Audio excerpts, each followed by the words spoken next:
Akkam jirtu daawwattoota dhaggeeffattoota keenya kun sagantaa galuu shooti. Torbanii kan simbiraan ga'u ani faarfataa Galataa Abdiisaati. Har'as akkuma beekamu gaa keessummaa tokko qabadhee isiniif dhiyaadheen jira. Keessummaan koo har'aa yeroo dheeraa faarfannaa albeema guutuu lama hojjechuutiin uummata keenya biratti akkasuma kan saba keenya hin ta'in alatti illee beekamtii guddaa kan qabdu. Ammas tiraakii tokko hojjechuutiin viidiyoo kiliipiitiin hojjette gurra uummataa biraa geessite fudhatama guddaa argattee kan jirtu faarfattuu Asteer Kabbabaati. Amma dhumaatti egaa turtiin keessa nu wajjin haa ta'u.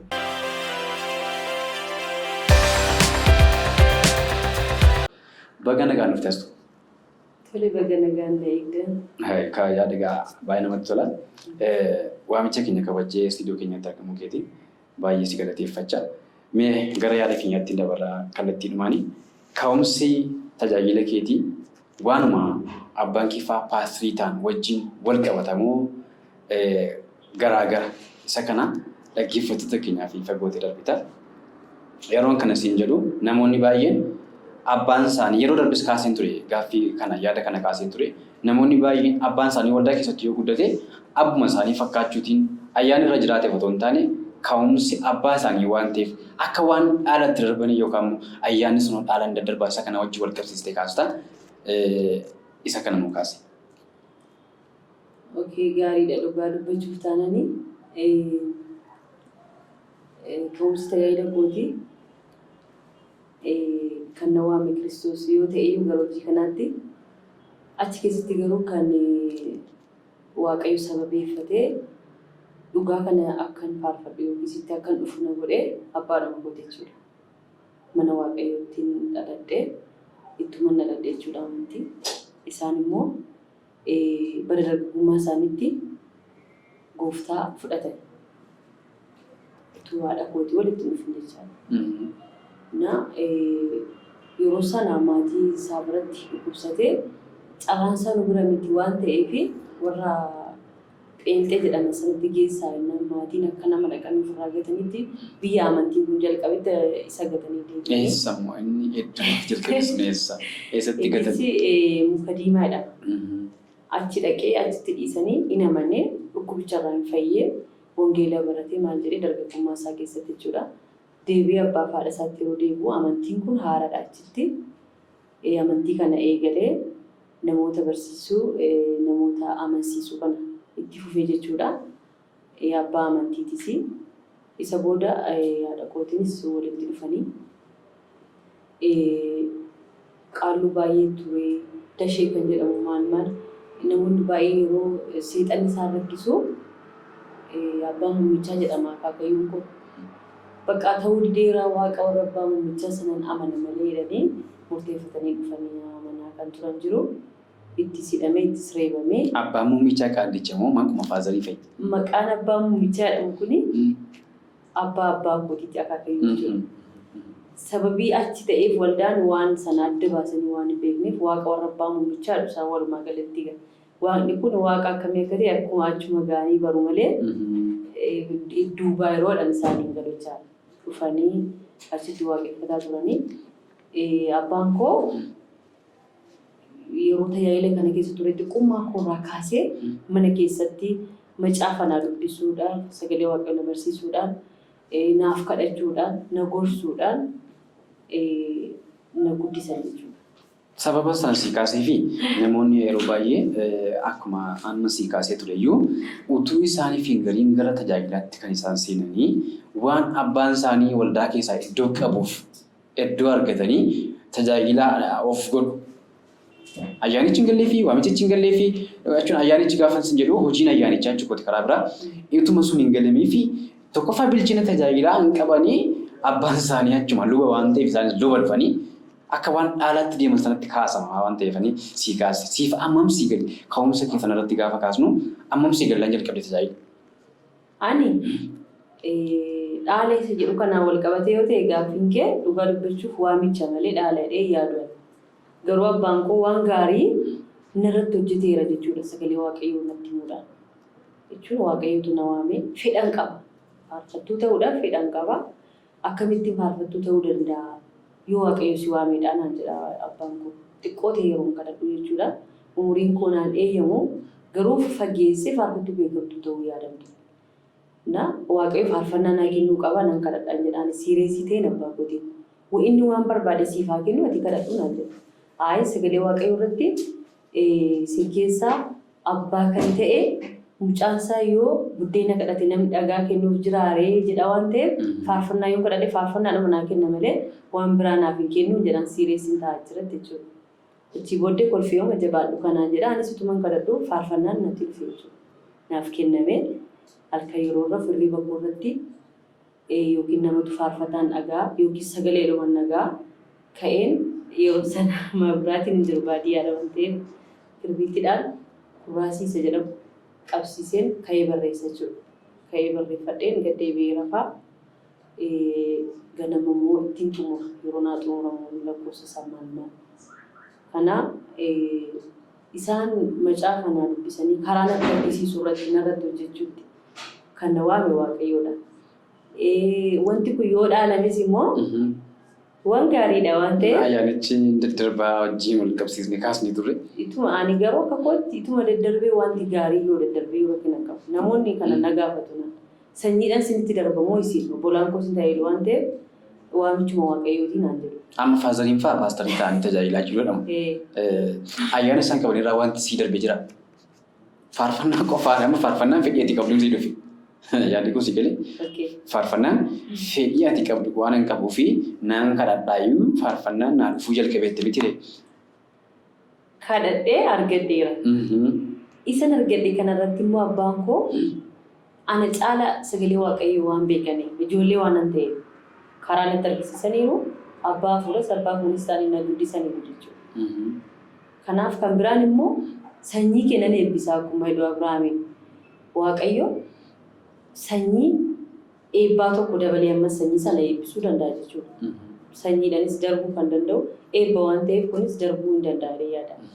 Baay'ee namatti tola. Mee faarfannaa keetiin namoonni baay'een eebbifamaniiru. Atis faarfattoota akka duriitti gatii gurguddaa baasan keessaa nama tokkotti lakkaa'amta.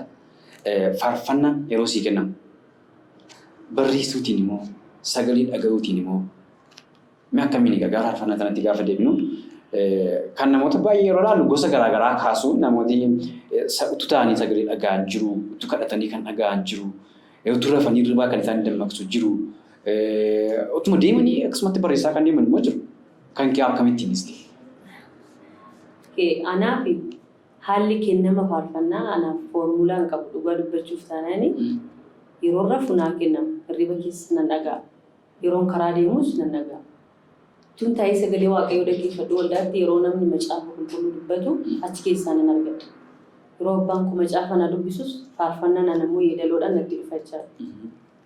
Iddoo akkana iddoo akkasiin jedhu natti dhufa. Haala kam keessatti faarfannaa natti dhufa nan fudhadha jechaadha. Yeroo baay'ee faarfannaa keetii keessaa kan fudhannu akka fakkeenyaatti iyyuu karaa ba'aa tun seeguu karaa lixaa natti dhufte, karaa lixaa tun seeguu immoo karaa ba'aa natti dhufte, karaa kibbaa karaa kaabaa. As sana kaasuun keessumaa maal ibsan? Maal jechuu barbaaddeeti immoo ati san kana kaasa? Isa faarfannaa sana keessiin ani jedheef namni tokko waan isa xiyyeeffannoon inni waa irratti dubbatu waan isa mudateerraa kadhatteedhuma yaadi waaqayyo waan ati jechaa jirtu sana ta'uu baate ati na fayyada seetii kadhachaa jirta. Garuu si fayyadu akka si fayyadne immoo waaqayyo duwwaa beeka. Miidhaa duubni isaa miidhaa akka qabu waaqayyo beekee waan sana si dhoowwachuu danda'a. Yeroo sana deebitee ati immoo karaan ani jedhu sana miti karaan kee karaa biraadha jettee waan ta'e sanarraa si dhoowwachuun isaa deebi'ee galata akkasii ta'uuti. Kanan kana si kaasee fi kallattii arfan kaasuun kee kutaa biyyaa wajjin wal qabata. Maaliif ba'aa kibbaa kaawachittee waan kaasat jechuudha.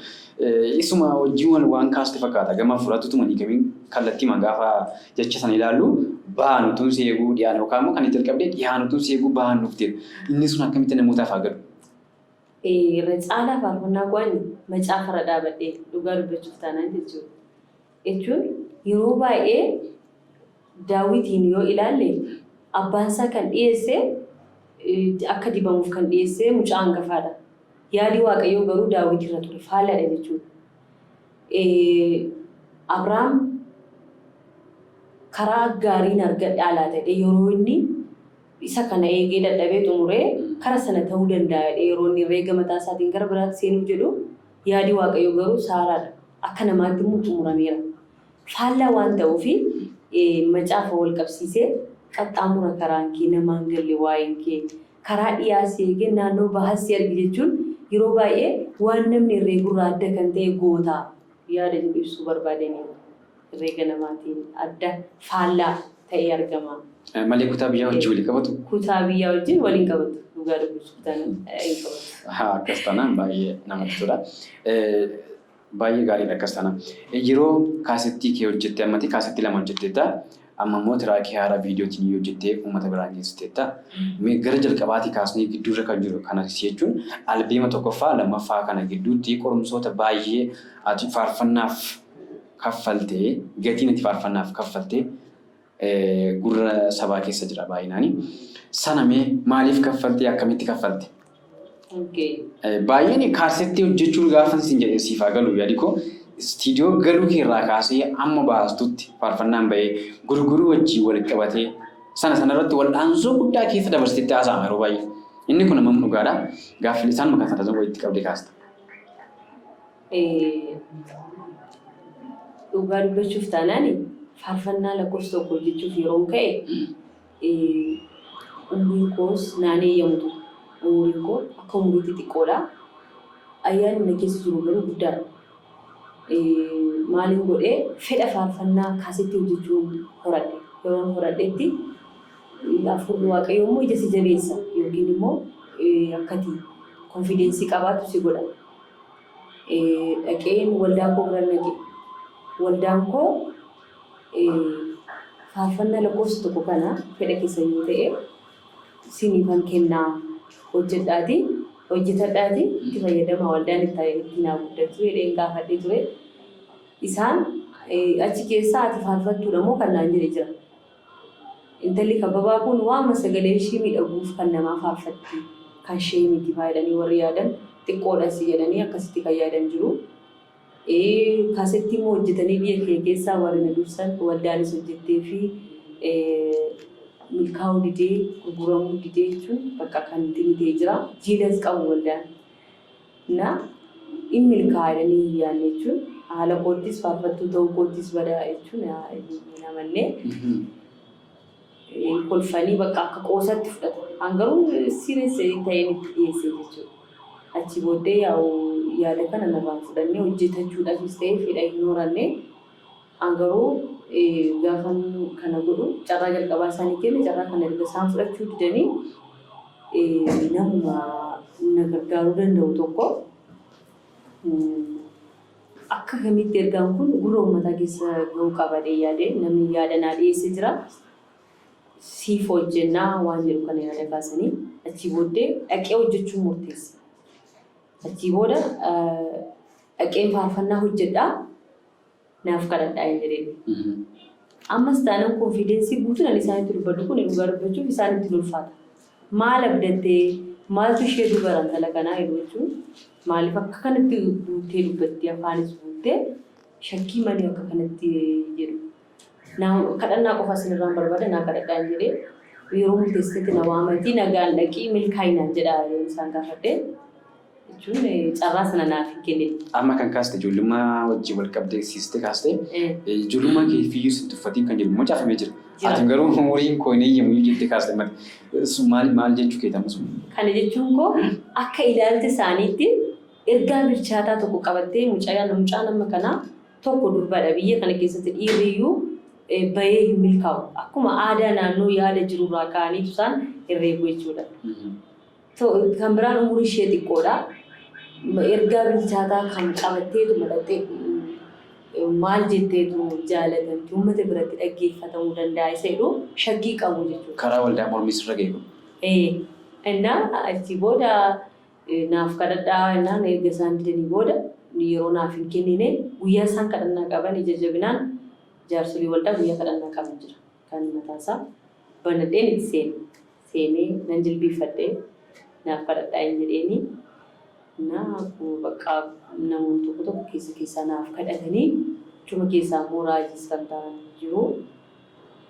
Faarfannaa kana dhaqee akka itti miidhamu gurra uummataa keessaa kan geenye naannoo murtaa'etti akka hafuu fi akka inni milkoofne ergaan natti dubbatame jechuudha. Irra darbee tarkaanfadhee waaqayyo wajjin akka jiru natti beekama. Hafuura qulqulluu warra ganaa ba'uu fi ejjennoodhaan itti deemee jira. Kollekshinii hojjennadhanii kan na waaman isa kana faarfannaa 2 qofa kennee akka kollekshinii akka ta'uttidha kan dhufee Finfinnee ga'ee Finfinnee dhufee hin beeku na fidanii istiidiyoo faarfannaa 2 laadhe. 2 gaafa laadhu sagalee koo dhaga'anii jecha koo dhaga'anii maalidha kuni jedhan. Kun maalidha kun eessaa ba'ee jechuun isaan biratti immoo waan guddaa tokko uume jechuudha. Mucaan fide kunis kollekshinii hojjechuudha yaadi isaa malee anaaf albeemii hojjechuudha. Namoonni biraan sagalee kennaniiru. Inni warra sana hundumaa inni ise sababii naasuun ta'eef sagalee koo sana tokko macaafa faarfataa irratti sagalee waaqayyooti kan biraan sagalee miidhagaadha. Yeedaloonshiisi kuni guutummaadhuma albeemii ta'uu qabaa. Namoonni akkasii yoo hodhaniin inni warra kollekshinii sana achuma kaa'ee albeemas hojjedhaa qixxee haa ta'uu yookiin jedhee ani waan xiqqoodhaaf manaa ba'e waaqayyummaa guddaa godhataanaan maal rakkina qabareen jedhe. Achii booddee sagalee guutummaa isaan kenne jechuudha. Faarfannaa 11 sagalee kennee inni ofiisaa dibsiisana waan fudhateef gatii istiidiyoo ofiisaa waan kaffaleef gurguramee ka'ee gatiin istiidiyoo naa deebi'ee addaan baafannaa waan akkasii kana waan jedheef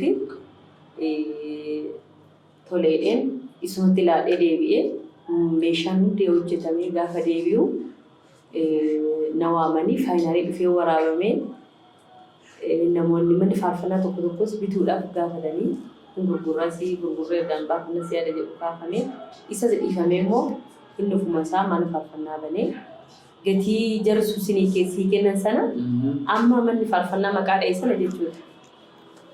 Amma qaama alaatti wal'aansu sirra ga'eera kun. Si amma sanaan sirraan bitaa nuti na hojjechiisu kun amma sanaan sirraan bitaa gatii istiidiyoo deebi'ee sheerii ta'ee akka kanatti nani raabsa jedhee waan an beeku qabu maaltu kana fayyadu maaltu kana fayyadne dhugaa dubbachuuf taanaan waan an beeku qabu. Isa booddee ammaaf akka kanatti walii galtee goonee haa ta'u garuu booddee irra immoo dhuguma yoo waaqayyo kanatti namni keessee dheeressi biizinesiitti nama guddachuu barbaaduudha. Nama karaa barbaaduudha. Maallaqa xiqqoon haalaatti sana namarraa fudhee haalaatti yeroo sana jechuudha. Ani siifan dabalaan haa jedhe. Achi booddee maartoon qabuun jedheeni faarfannaan kun gadi dhiifamee hin dhaga'ame jechuudha. Bilbilli koo achirra hin jiru. Bilbila isaatu achirra jira.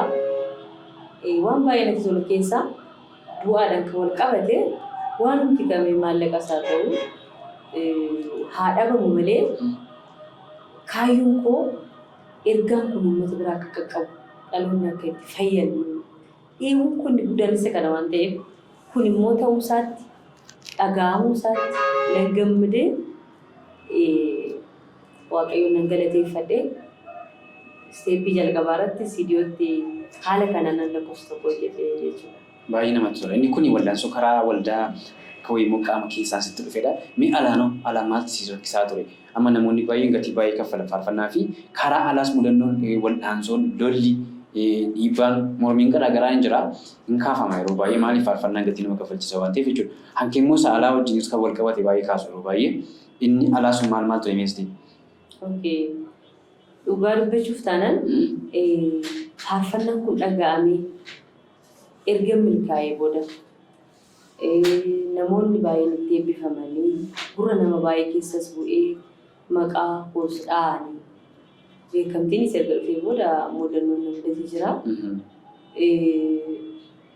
Ammas akkan lakkoofsa lammaffaa hojjedhuttidha yaadi naa ka'ee ture. Jechuun lakkoofsa lammaffaan hojjechiisanii gatii guddaa akkanaa kennanitti dura miidhamteetta waan ta'eef waan jiru waan naa yaadan wayii fakkeessanii fakkaasanii dhaqee sagaleen kenne achi keessatti immoo wanti qophaa'ee jira ani kan hin beekne akka inni bahuu hin dandeenyetti wanti kaa'amee tureera ana barbaaduu irraa kan ka'e jechuudha. Ani immoo keezii sana faarfannaa Oromoo jedhaadha malee keezii biraa sana hin beekun ture. Wanti sun anaaf ibsitedha. Eegan itti seeneen bare. Achi booda dhimmi kun waanuma xiqqaa kana waanuma faarfannaan hojjedhee bahee kanarraa ka'eetu gaafani gaarii yaadee dhaqee waan biraa yeroo ta'u ani immoo dhimma kanarraa dammaqee dhimma kana keessatti liqinfamuu hin qabu dhimma kana keessaa bahuu qaba. Gaafa murteeffadhu namatti fayyadamee egaa Waaqayyo nama ergata seexanis namuma ergata. Abbaa hojjetuuf garuu abbaatu beeka jechuudha. Ati fedha keeti Waaqayyo kan hojjeta seexanaaf hojjeta sin hojjeta. Ergamaadha edaanaaf hin galle waan kana keessaa guutummaatti dafee akka deemuu qabu waan kun akka nan fayyadne yeroo nan murteeffadhutti namni kun itti fayyadamee diinni hanga dhumaatti fooniif lubbuun koo akka adda bahutti yookiis hafuurri koos foon koos akka jiruuf nama kana sirreeffatee seexanni na qo'ee jechuudha. Booddee gara abdiitti hojjechuutti nuuf yaalis. Saboota kana booddee fooniin isa fuudhanis jiraatu yookiin bakka jedhee abdiitti deemtee Waaqayyo garuu namuma sababeeffatee immoo namuma nan du'aa an kana booddee faarfadhu ani kana booddee hin jiraadhu jedhe sana immoo kana booddee akka hin faarfadhus na godhe kana booddee akka hin jiraadhus na godhe na dabarsite jechaadha waan sana. Waaqayyo faarfatu. Inni kun akka waan dinqiitti ilaalamu gara gochuufi. As keessatti wanti dubbadee darbu barbaadu chaalenjii sana keessatti namoonni Waaqayyo sababeeffatee foon koos hafuura koos du'a oolche jiru jechuudha. Mee eenyu fayyisaan akka galateeffanaatti maqaalee darbii? Dhugaa kaa'een darbi. Tokko faarfattuu Kibbee Nashitaanaati. Kibbee baay'ee jaallattan nagaa. Yoodumsaa baay'ee dhagaama. Kibbee nan jaallata. Mee sababni isaa maal inni gaa? Akkuma sitti hime wanti kuni ulfaataadha. Namni kun hanga kanatti murteeffatee sochii itti fufee nan deebi'e yookiin haala kana keessaa ba'uuf yeroo tattaafadhutti kiyyoo qophaa'e kana keessaa yeroo miliquuf yaalutti akka tarkaanfii du'aan irratti fudhatuu fi namoota na gargaaranis akka miidhuudha kan inni dhaadhate. Kanarraa kan ka'e namatti yoo hime namni Oromiffaan itti magaruu wanti ni jedhu isaaniif dhugaa dubbachuuf taata. Fira koottis himee hiriyoota koottis himee wanti hin jedhu isaanii galuuti. Kana keessatti dhimma kana gaafa dhageesse Kibbeen namni itti hime hamiidhaaf itti hime. Laasteer bariin baddeema akkas taatee Asteer Qabbabaa jedhanii itti malee nama sanaanis ka'ii mana kootii bahii jettee achi tarkaanfiidha. Ati kan isheedhaan akkanatti boraanaanis akkama. Dhimmi kun dhugaansaa maalidha jettee baruu danda'uu qabdaa jettee Kibbeen. Hin dhufte iddoo inni jirutti dhufte. Namni hundi dhimma ishee keessa hin galu hin duunaa jireenya keenya jiraannaa. Waaqni hoshii baasee ishee hafaa soofaa si'aachuu jedhee namni harka dhiqatee keessaa bahee dhufte Kibbeen jechuudha. Dhuftee na haasofsiifte maalidhaa maal keessa jirta naan jette. Amma sitti himuu hin danda'u yeroo naa kenniiti sin argaa jiree. Ichi booddee tole naan jettee amma kana yaada kana waliin tuqnee deemne. Bilbila ishee waa irratti barreeffadde akka carraa bilbilli na harkaa fuudhameera wanti hundi bilbilachuu hin danda'u. Dhiibbaa cimaa ture. Bilbila ishee fudhadhee dhokadheen karaa tokkoon ba'ee bilbila ishee sanaan bilbileefin ishee argee Kibbee mana isheetti na fudhattee galte. Inni wanti nana jedhu namaa galuu diddu sun isheedhaan moo hin galeef jechuudha. Ilaani kanarra gadhee nama na gargaaruu dhabee dhimma kana jaalladhee miti garuu dhiibbaa akkasiitu narra jira. Ibsutii na gargaaruu dandeessa namni hundumtuu na gargaaruu akka hin dandeenye natti himee jiree. Hanga du'a lubbuutti sin gargaara naan jette Kibbeen of bira na bushite. Dhaadhannoon akka jirutti himee itti himeennaan Waaqayyo bara tajaajila lafa kanarraa qabdu kanaan dura kana tajaajile hin ga'a. Kana booddee asumarratti haa xumuramu jedha. Hin fedha yoo ta'e jette lubbuu koorratti riksii fudhadhee kanumaan tajaajilli qosuma gargaara as keessa si baasuu kooti naaf haa xumuramu rakkoon hin jiru jette. Dhiirri sodaateera dhimma kana. Kibbeen immoo obboleettii koo miti biyya koo miti kanaan dura hiriyaa taanee walitti dhufaa hin jirru amma kana garaa naa laafuu ishii suni ana waaqayyo dhumatu nama kana sababeeffatee haala sana keessa na baasuu barbaade jedhee tanan yaadee jechuudha imooshini ta'uu danda'a. Waaqayyo faagiratu kun waan dinqiidha achi keessatti karaa sii ta'e waaqayyo karaa nama kanaaf si gargaaruu isaaf galata guddaa fudhatu. Asuma dhiyoo immoo faarfannaa kiliipii hojjette haaraa tokko kan gurra uummataa bira ga'ee yuutii birraas ilaalaa kan jiru jira. Inni kun gatii akkamii si kaffalchiise namoonni isaan kana irratti si gargaaran faarfannaa kanarratti namoota akkamiiti? Faarfannaa nama hojjete namoonni na gargaaranii kan nama aasee jechuun waan naaf hojjaa. Kibbeen dhimma kana gargaartee hanga dhumaatti waaqayyo karaa isheen du'a na hojjeerasi akkan jiraatus godheera. Akkasumas obboleessi koo faarfataa Addisuu Wayimaa qooda kana keessatti hirmaateera jechuudha. Na jaalala obbolummaa sanatti agarsiisanii fi akkaan gargaaramu godhaniif dhimma isaanii nan ilaallatu jechuu danda'an kana keessatti na ilaallata ishee oolchuun jireenya jedhanii yaadanii waan na gargaaranii fi iddoo isaan jiranitti waaqayyo isaan haa eebbisu. Faarfattuu Kibbina Shittaanaa fi faarfataa Addisuu Wayimaa isin galateeffachaa jirti faarfattuu Asteer Kabbabaa waaqayyo isin haa eebbisu. Akkasumas Paaster Gaachoo Lataa dhimma kana keessatti qooda fudhatee na gargaareera. Innis na wajjin dhaabbateera jechuudha. Namoota baay'ee na gargaarantu jira maqaa isaanii dha'uudhaa yoo baadhe namni baay'een jiru. Waaqayyo namoota kana dhuma sababeeffatee na gargaaruusaaf nan galateeffadha.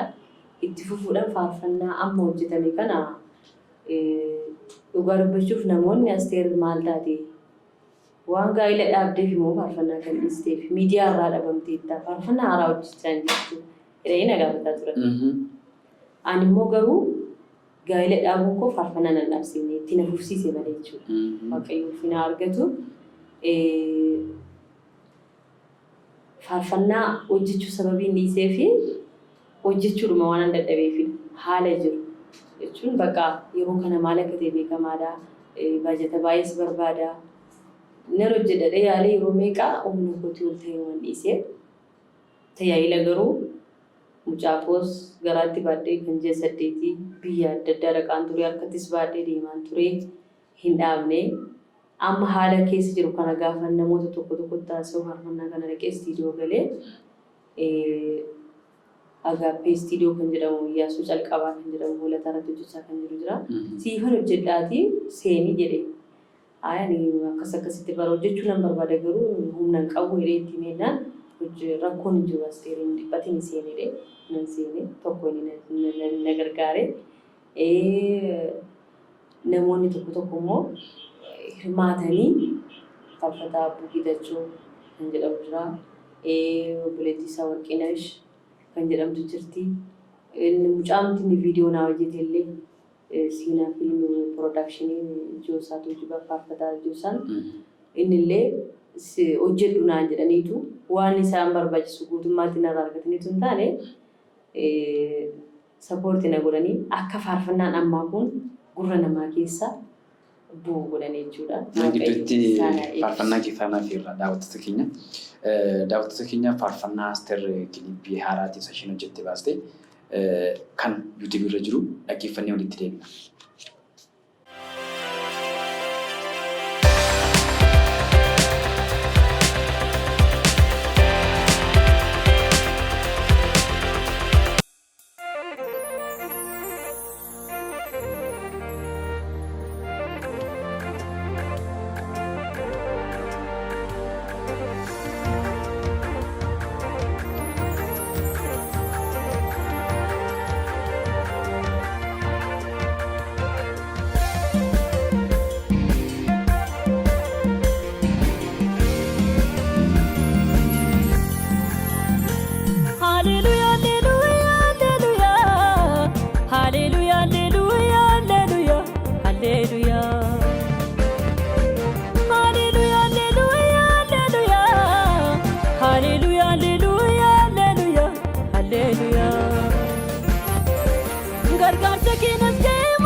Abakia Arara kenas geman nikia Arara kenas geman nikia Yesus kia Oso rakon jiru Oso yadon jiru Oso lolli jiru Oso gafin jiru Egicha kenas geman nikia Egicha kenas geman nikia Yesus kia Gargaarsa keenas geeman nikiya Abakia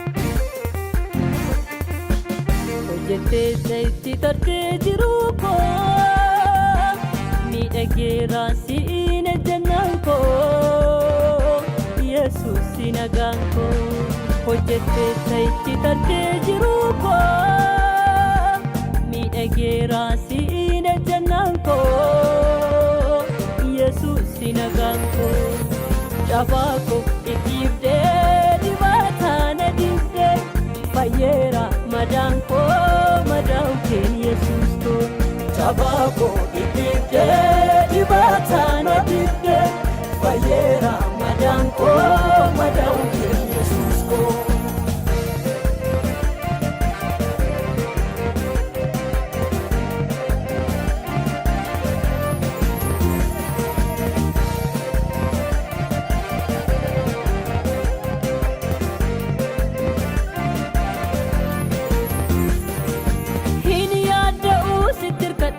Qabeenya koonsi godhadhe Yesuus Ati dhaala koo bara bara mana koo isa galgala sinnaaf caala Yaada'uu sitti hirkadhee jireenya koonsi godhadhe Yesuus Ati dhaala koo bara bara mana koo isa galgala sinnaaf caala Hallelujah Hallelujah, hallelujah, hallelujah, hallelujah. Hallelujah, hallelujah, hallelujah. Hallelujah, hallelujah, hallelujah, hallelujah. Gargaarsa keenas geeman nikiya Eegicha keenas geeman nikiya Abakia Araara keenas geeman nikiya Araara keenas geeman nikiya Yesus kia Oso rakkoon jiru Oso yaaddoon jiru Oso lolli jiru Oso gaaffiin jiru Eegicha keenas geeman nikiya Eegicha keenas geeman nikiya Yesus kia Araara keenas geeman nikiya Gargaarsa keenas geeman nikiya Abakia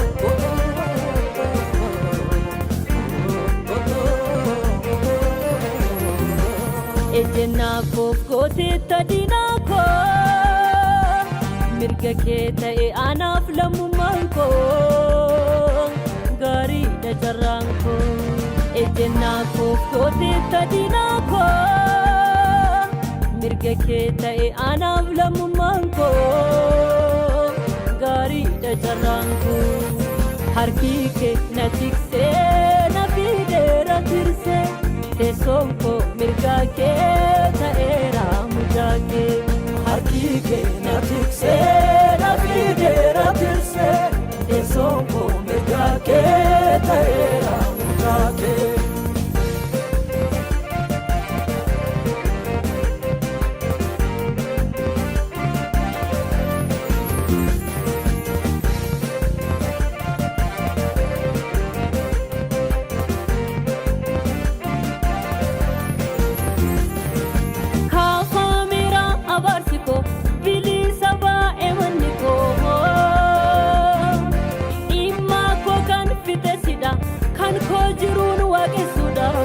faarfachuudha.